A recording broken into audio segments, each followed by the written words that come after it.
መከላከያ በሁመራ ሲጠበቅ አሰብ ጫፍ ደረሰ። ህወሓትና ሻዕቢያ በአፋር በኩል ጦራቸውን እያጠናከሩ ነው። ህወሓት ሳያስበው የባህር በሩን መንገድ እየጠረገ ነው። ጀነራሉ ቆስሎ ሆስፒታል ገባ። የአርሚ ሰባ አዛዡ ከባድ ጉዳት ማስተናገዱ ተሰማ። ትግራይ በድሮን እንዲታጠር ተወሰነ። ጠቅላዩ ለጀነራል ይልማ ጥብቅ ትዕዛዝ ሰጡ።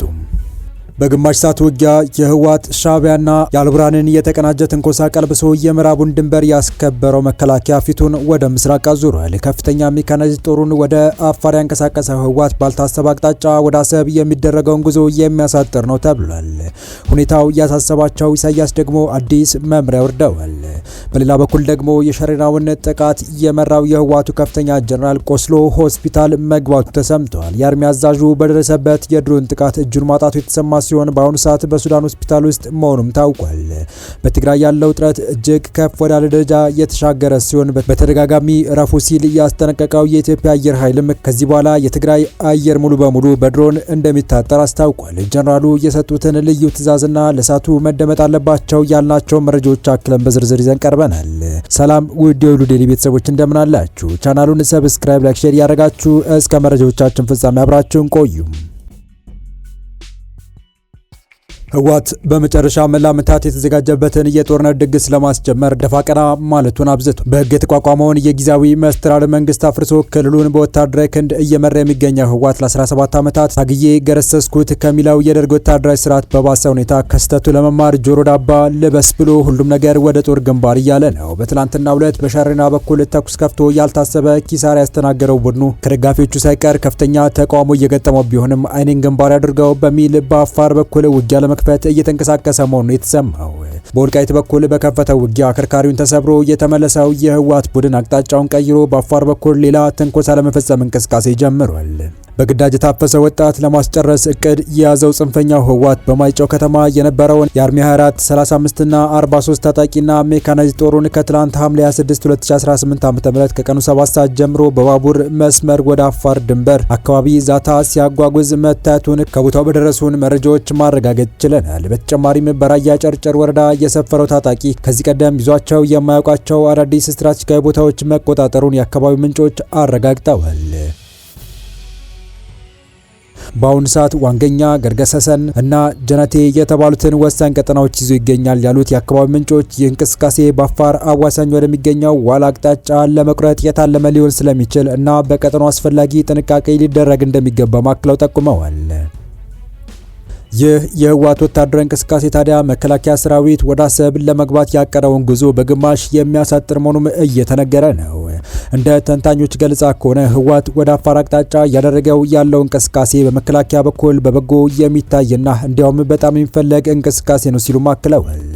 እንደ ተንታኞቹ ከሆነ የጅቡቲን መስመር ለመቁረጥ በማሰብ ወደ አፋር የሚገባውን የህወሓት ጦር በሶስት አቅጣጫ በመክበብ ከባድ በትር በማሳረፍ ወደ ኤርትራ አዋሳኝ የድንበር አካባቢዎች እንዲያፈገፍግ ብቻ ማድረግ የሚቻል ሲሆን ቡድኑ አማራጭ በማጣት ወደ ኤርትራ በኩል ሲፈረጥጥ ከኋላ በማሳደድ የአሰብን መስመር መቆጣጠርና በጥቂት መስዋዕትነት የአሰብ ወደብን በእጁ ማስገባት የሚቻልበት እድል ሰፊ ነው እየተባለ ይገኛል።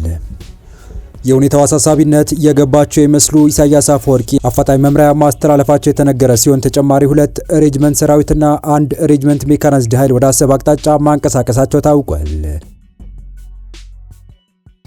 ይህ በእንዲህ እንዳለ ህወሓት ከፍተኛ ወታደራዊ አመራሮችን ከወዲሁ እያስጨረሰ መሆኑ ለቡድኑ ከባድ ራስ ምታት መሆኑን የገለጹ የውስጥ አዋቂዎች በከፍተኛ ፖለቲካዊና ወታደራዊ አመራሩ መካከል ሰራዊቱ እንዳይበተንብን የሚል ስጋት መስፈኑንም አክለው ገልጸዋል። እንደ መረጃ ምንጮች ከሆነ ባሳለፍነው ቅዳሜ ከማለዳ 12 ሰዓት ጀምሮ ለ23 ሰዓታት በዘለቀው ከባድ ውጊያ ወቅት የኢትዮጵያ አየር ኃይል በፈጸመው የድሮን ጥቃት በህወሓት ላይ የደረሰው ጥፋት ከተነገረ በላይ መሆኑን የጠቀሱት ምንጮች አዳዲስ አስደንጋጭ መረጃዎችን ይፋ አድርገዋል። እንደ ምንጮች ገለጻ ከሆነ ውጊያውን የመራው የአርሚ ሰባ አዛዥ ጀነራል ሙዘይ መኮንን በሸሬናው ውጊያ ቀኝ እጁን አቶ ካርቱም ሆስፒታል ገብቷል። ከሱዳን ጦር ጎን ተሰልፎ በመዋጋት ስም ያተረፈውና የትግራይ ወጣቶችን በጦርነት እሳት እንዲለበለቡ እያደረገ ያለው የህወሓት አርሚ ሰባ ጀነራል ሙዘይ መኮንን እንደሚመራው የሚታወቅ ጉዳይ ነው። ታዲያ ከቀናት በፊት በሸሬና በኩል ጥቃት በመክፈት ይፋዊ ጦርነት የጀመረው የህወሓት አርሚ ሰባ ነገሮች እንዳሰበው ሳይሆኑለት ቀርተው በርካታ ኪሳራዎችን ያስተናገደ ሲሆን አርሚው ከከፍተኛ አመራሮች እስከ ተራ ታጣቂዎች በብሪተኝነት በጀመሩ ጦርነት እንደተገደሉ ለማወቅ ተችሏል። በተለይ የአርሚ 70 ዋና አዛዥ የሆነው ጀነራል ሙዘይ መኮንን በሻረናው ጦርነት ከፍተኛ ጉዳት እንደደረሰበት የተነገረ ሲሆን በተለይ ቀኝ እጁ ከጥቅም ውጪ እንደሆነና ለሕክምና ወደ ካርቱም ሆስፒታል ማቅናቱ የደረሱ መረጃዎች ያሳያሉ። በዚሁ ትግራይን ወደ ተመለከተው ሌላኛው መረጃ እንለፍ። ህወሓት የጦር ነጋሪት ከመጎሰም እንዲታቀብ በተደጋጋሚ ሲያስጠነቅቅ የነበረው መከላከያ በመጨረሻም ትግራይን በተመለከተ ጥብቅ ውሳኔ ማሳለፉ ተሰምቷል። የፌዴራል መንግስት የህወሓትን የጦርነት እንቅስቃሴና ዝግጅት እያየ እንዳላየ ማለፉን በተደጋጋሚ ሲገልጽና ህወሓት ወደ ሰላማዊ ንግግር እንዲመለስ ሲያሳስብ ቢቆይም የደብረጽዮን ቡድን የሰላም አማራጭን ችላ በማለት ጦርነትን ሙጥኝ ማለቱ ነገሮች ወደ መጨረሻው አስፈሪ ምዕራፍ እንዲሸጋገሩ በሩን ከፍቷል እየተባለ ይገኛል። ከፕሪቶሪያው ስምምነት ወዲህ ወደ ትግራይ ክልል ተሰማርቶ የማያውቀው የፌዴሪ አየር ኃይል ከጠቅላይ ሚኒስትርና ፊልድ ማርሻሉ ቢሮ ከውስተር ያለ አስቸኳይ መምሪያ እንደወረደለት ነው የተነገረው። እንደ ወታደራዊ ምንጮች ገለጻ ከሆነ ከዛሬ ጀምሮ አየር ኃይል በተለይ የትግራይን ሰማይ በልዩ ሁኔታ ክትትል እንዲያደርግና ማንኛውም አይነት አጠራጣሪ ወታደራዊ እንቅስቃሴና ያልተፈቀደለት የትኛውም አይነት በረራ ከታየ አፋጣኝ እርምጃ እንዲወስድ የሚያዝ መምሪያ ተሰጥቶታል። የአየር ኃይሉ ዋና አዛዥ ሌተር ጀነራል ይልማ መርዳሳም አየር ኃይላችን ከዛሬ ጀምሮ በሁሉም አካባቢዎች ይንቀሳቀሳል ሲሉ ጥብቅ ትዕዛዝ እንደወረደላቸው አረጋግጧል የተባለው የኢትዮጵያ አየር ኃይል በቀንም ሆነ በሌሊት በማንኛውም የአየር ሁኔታ ውስጥ በብቃት መብረር የሚችሉና ከመሬት ከ3000 በላይ ከፍታ ርቀት ላይ ሆነው ኢላማቸውን በትክክል መምታት የሚችሉ ሰው አልባ አውሮፕላኖችን ጨምሮ እጅግ ዘመናዊ ተዋጊ ጀቶችና ሄሊኮፕተሮችን እየታጠቀ በአፍሪካ ከግንባር ቀደሞቹ የሚጠቀስ ኃይል መሆኑም ይታወቃል። በሌላ በኩል ደግሞ ደብረጽዮን ሻዕቢያን እየለመነ መሆኑ ተሰምቷል። የህወሓቱ መሪ ደብረጽዮን ገብረ ሚካኤል በሸሪና ያጋጠመውን ያልታሰበ ሽንፈት ተከትሎ በጉዳዩ ላይ ከኢሳያስ አገዛዝ ጋር ለመምከር አስመራ መግባታቸው ታውቋል። የሊቀመንበሩ ጉዞ በዚያውም የቡድኑ ኃይል በርካታ የሰውና የቁሳቁስ ኪሳራ ስለደረሰበት ተጨማሪ ድጋፍ ለመጠየቅ ጭምር መሆኑም እየተነገረ ይገኛል። በቀጣይ መረጃ በቀይ ባህር ግዛት የኃይል መቋረጥና ከፍተኛ ሙቀት የነዋሪዎችን ህይወት አበሳጭቷል ተባለ። በሱዳን ቀይ ባህር ግዛት የመብራት አገልግሎት መቋረጡን ተከትሎ ነዋሪዎች ከአርብ ዕለት ጀምሮ ተቃውሞ እያሰሙ እንደሚገኝ ተገልጿል። ተቃውሞው በትናንትናው ዕለትም ቀጥሎ ያለ ሲሆን ነዋሪዎቹ ፖርት ሱዳንን ከዋና ከተማዋ ካርቱም ጋር የሚያገናኘውን ዋና መንገድ ዘግተው መዋላቸውን የሱዳን ትሪቡን ዘገባ አመላክቷል።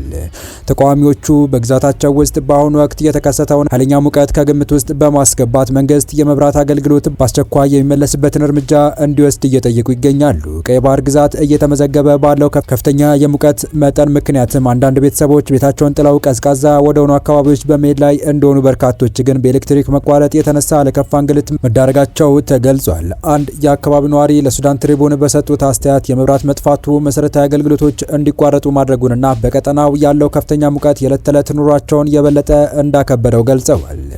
ነዋሪው ፖርት ሱዳንን ወደ ዋና ከተማዋና ወደ ሌሎች ማዕከላዊ ሀገሪቱ ክፍሎች የሚወስደውን ዋና መንገድ ለመዝጋት የተገደደው በዚሁ ምክንያት እንደሆነ አስረድተዋል። ሌላ ስማቸው እንዲገለጽ ያልፈለጉ ነዋሪ በበኩላቸው መንገድ የመዝጋት እርምጃው የተወሰደው ለበርካታ ጊዜ ችግሩ እንዲስተካከል ለመንግስት ያቀረቡት አቤቱታ ምላሽ በማጣቱ እንደሆነ ተነግሯል። በተጨማሪም በከፍተኛ ሙቀት ውስጥ የመብራት መቆራረጥ መፈጠሩ በተለይ በህፃናትና አረጋውያን ጤና ላይ ከባድ ስጋት ደቅኗል ተብሏል።